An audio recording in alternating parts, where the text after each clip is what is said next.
My name is Avery Langford, and I've learned betrayal doesn't always come from strangers. Sometimes it sits across from you at your own family table. On New Year's Eve, I asked, "Is there a seat for me?" My mom smirked and said, "This table is only for the chosen ones." My brother laughed so hard it echoed inside me, and I walked out into the freezing night. The next afternoon, that same brother called, voice shaking, "I need $18,000 immediately." I whispered, cold and steady, "Ask the chosen ones." I thought it was over until an envelope arrived. I grew up in a house where silence was louder than words. My parents never needed to tell me I wasn't their priority. I could feel it in the way chairs were pulled out at dinners, in the way photos were framed in the hallway, in how my name always came last when introductions were made. My brother Marcus was the star. He got the best seat at every table, his trophies lined the mantel, and his stories filled the room. I was the shadow in the corner, expected to listen, not to speak. When I was 8, I remember sneaking into the kitchen during his birthday party. The whole house smelled like frosting, and balloons squeaked against the ceiling. I pressed my face against the doorframe just to get a glimpse of him blowing out candles. My mom spotted me and said without even lowering her voice, "Avery, you weren't invited in here. Learn your place." I went back to my room and sat on the carpet, listening to their laughter drift up the stairs. That memory never really left me. It wasn't about a cake. It was about belonging. And I knew even then that I didn't. Years later, nothing had changed. At family gatherings, I stood to the side while Marcus held court. He was magnetic in their eyes even when his stories were half-truths. My father would clap him on the back, my mother would refill his glass, and I would wait for the moment someone noticed I was standing there. They never did. By the time I turned 28, I'd stopped expecting an invitation. I lived alone in a small apartment across town, worked a steady job, paid my bills, and kept to myself. Still, some part of me hoped things could be different. That's why on New Year's Eve I found myself walking into their house again. Maybe I thought a new year meant a new start. Maybe I just wanted to believe my seat was waiting after all these years. The house looked the same as it always had, polished hardwood floors, a chandelier that hummed faintly when the bulbs flickered, the smell of my mother's perfume clinging to the air. Everyone was dressed in their best glasses in hand, ready for midnight. I stood near the table, my palms sweating, and asked almost under my breath, "Is there a seat for me?" My mother didn't miss a beat. She took a drag from her cigarette and said, "This table is only for the chosen ones." Marcus laughed so loudly it rattled my chest. The rest of the family smirked, eyes darting like they were waiting for me to disappear. My legs felt heavy, but I forced myself to turn, my heels clicking against the wood as I walked out the front door. Outside, fireworks split the sky, but I couldn't feel the celebration. The air was freezing, biting into my skin. I walked until the house was out of sight, until my reflection in a shop window showed a woman who looked like a stranger. It wasn't anger that night, it was humiliation. A reminder that I would never belong at their table. The next morning, I tried to shake it off. I made coffee, sat at my kitchen counter, and told myself it was just another holiday gone wrong. My phone buzzed on the counter. Marcus's name flashed across the screen. I almost let it ring out, but something in me wanted to hear what he had to say. His voice wasn't cocky this time. It was shaky. "Avery, I need $18,000. Immediately. Please." For a moment, I didn't answer. I let the silence stretch until he could hear my breathing. My hands didn't shake. My voice didn't crack. I simply said, "Happy New Year. Ask the chosen ones." Then I hung up. I thought that was it, that I'd finally drawn the line. But 2 minutes later, someone knocked on my door. The sound wasn't threatening, it was deliberate, steady. I opened it to find a courier shivering in the cold, holding out an envelope with my name stamped across the front. I took it, closed the door, and tore it open at the counter. Inside was a notice of default. Amount due $18,000. At the bottom were 2 signatures. His scrawl messy as always, and next to it a neat forgery of mine. My stomach dropped. The paper trembled in my hands, but not from weakness, from rage. That was the moment I realized last night's humiliation wasn't just about being excluded. It was the setup for something far worse. I stood at the counter, staring at the paper until the letters blurred. The edges cut into my palms because I was gripping it too tight. My own name written in neat strokes I had never signed stared back at me like a stranger wearing my skin. Forgery wasn't just a trick, it was theft. It was someone reaching into my life and trying to take ownership of it. I dropped the envelope flat on the counter, the sound sharp against the quiet of my apartment. The walls felt closer, listening, waiting to see what I'd do. My phone buzzed again, the vibration rattling against the wood. A new message popped up from the family group chat. Mom, don't be dramatic. He's under pressure. Dad, step up for once, Avery. Marcus, just handle it. We're all embarrassed by your attitude. Embarrassed. That word stuck in my throat. They weren't the ones staring at a debt they never touched. They weren't the ones being erased at the dinner table only to be resurrected as collateral. I laughed out loud, sharp and hollow, but it didn't ease the weight pressing on my chest. The phone buzzed again, this time Marcus calling. I let it ring twice before I answered. His voice came fast, frantic, like he thought speed would erase guilt. Avery, listen, I didn't mean for it to go this far. They needed a cosigner. You weren't supposed to find out. I'll fix it, just send the money and we'll sort it out later. I let the silence stretch. I wanted him to hear my breathing, wanted him to know I was still there but unwilling to play his game. You forged my name, I said slowly. That's not fixing. That's burying me. He stammered. It's temporary. Please. They'll come after me if you don't pay. Then let them come, I snapped and hung up. My hands were trembling now, but not from fear, from fury. Mom's call came minutes later. Her voice was tight, rehearsed. Avery, you need to stop making this bigger than it is. Families handle things privately. Privately, I repeated. You mean quietly. You mean cover for him. He's your brother, she said like it was the only argument she needed. And I'm your daughter, I shot back. But that never seemed to matter. She sighed, heavy-tired. We've always done what's best for the family. That line burned hotter than the forged signature. Best for the family, which really meant best for Marcus. Always Marcus. I ended the call before she could continue. My apartment fell into silence again, but it wasn't comforting. Every creak of the floor sounded like footsteps. Every vibration of my phone felt like another demand, another shove into the role I was supposed to play. Cleanup crew. Invisible when they didn't need me, indispensable when they did. I sat down on the couch, staring at the envelope on the counter. The room was dim, lit only by the glow of the street lamp outside, shadows stretching across the walls. My chest felt heavy, but underneath that weight was something steadier. Anger had settled low, like embers refusing to die. I thought back to another time Marcus had pulled me into his mess. I was 16, and he'd borrowed my ID to buy liquor. When he got caught, my parents told me to take the blame. It'll be easier if you just admit it, Avery. He has more to lose than you do. I remember sitting in the principal's office swallowing words that tasted like ash while Marcus sat outside smirking free from consequence. That day, I learned silence wasn't protection. It was a cage. And here I was again, years later, trapped in the same role. My phone buzzed once more. Marcus again. I didn't answer. I wanted him to sit with his panic. I wanted him to feel the isolation he'd forced on me all these years. The messages piled up, pleading, threatening, bargaining. Each one chipped at my patience but built my resolve. I walked back to the counter, picked up the envelope again, and forced myself to read every line. Amount due $18,000. Terms immediate payment required.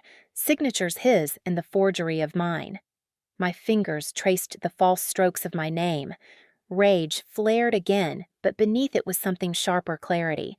If I let this slide, it would never end. This wasn't just about money. It was about erasure, about being used, blamed, and discarded.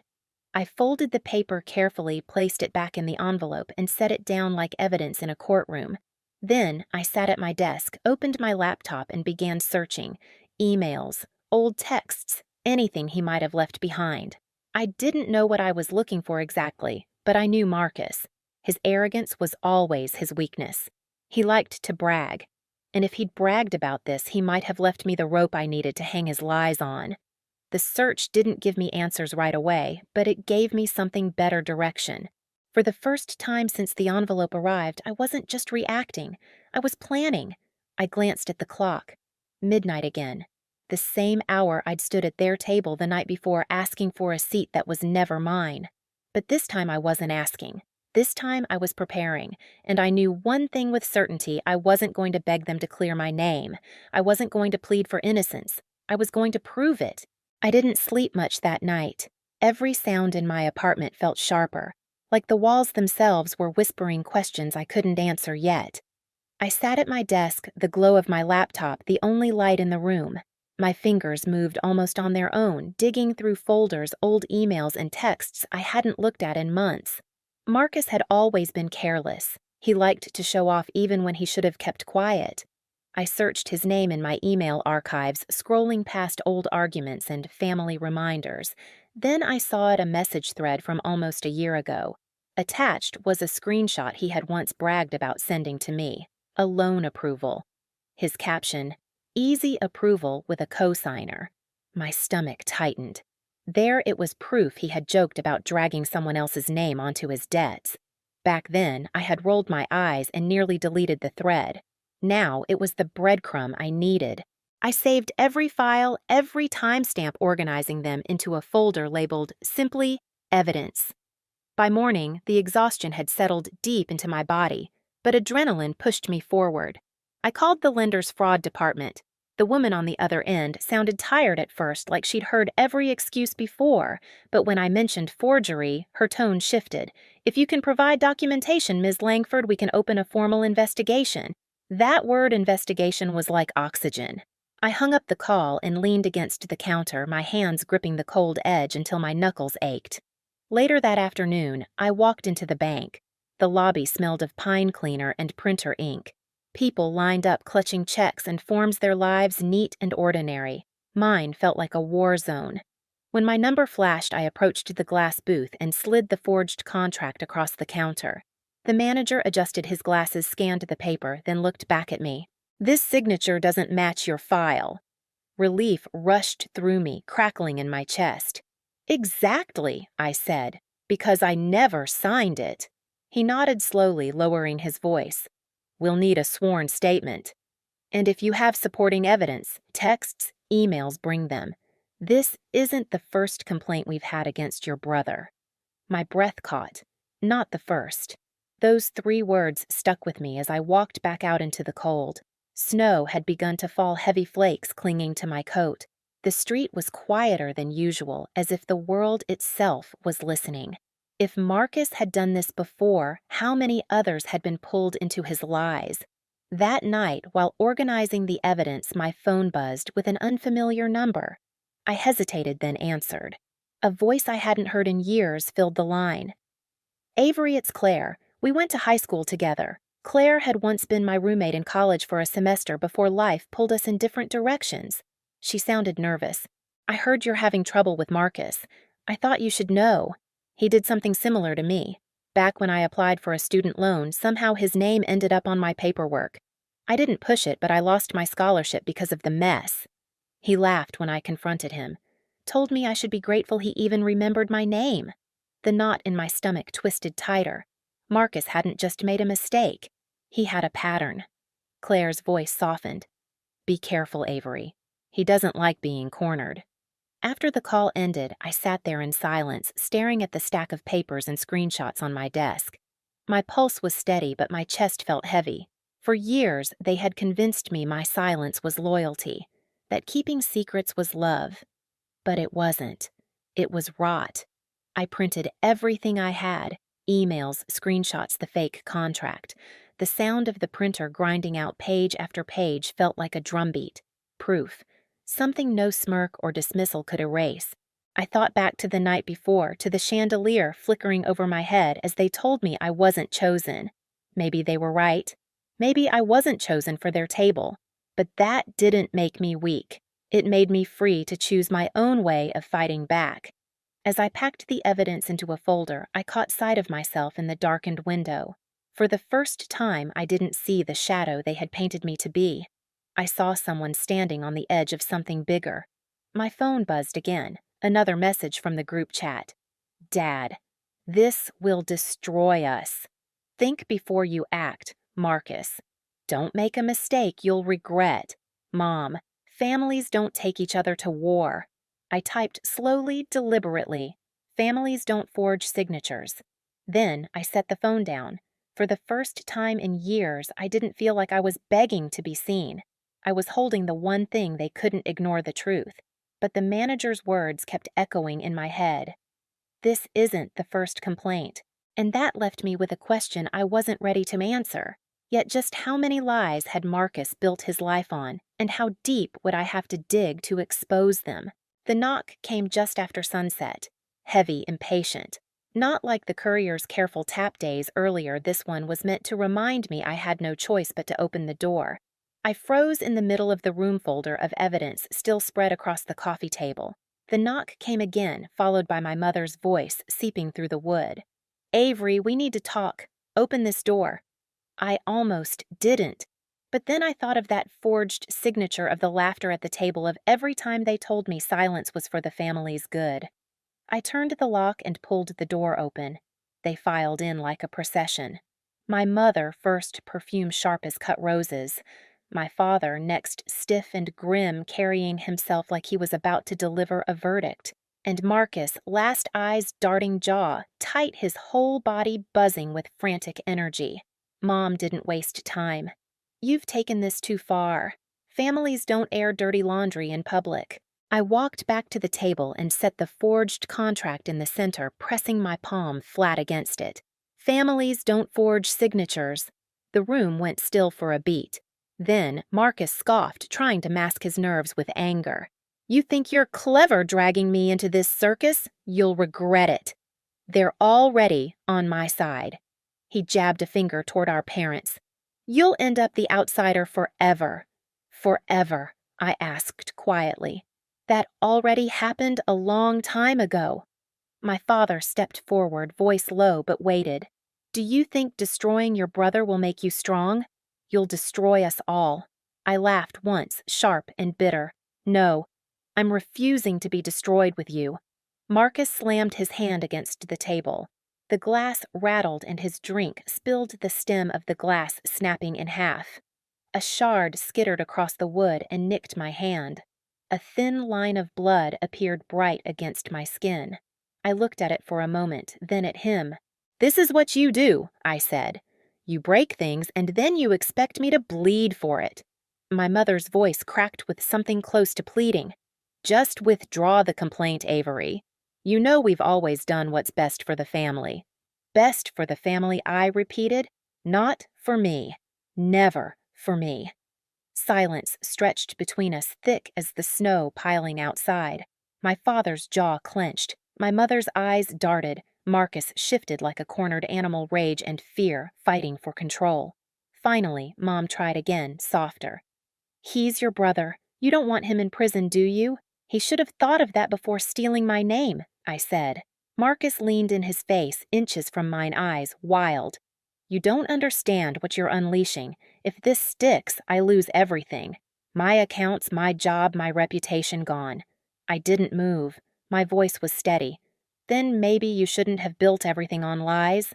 For a moment, no one spoke. The only sound was the wind howling against the windows.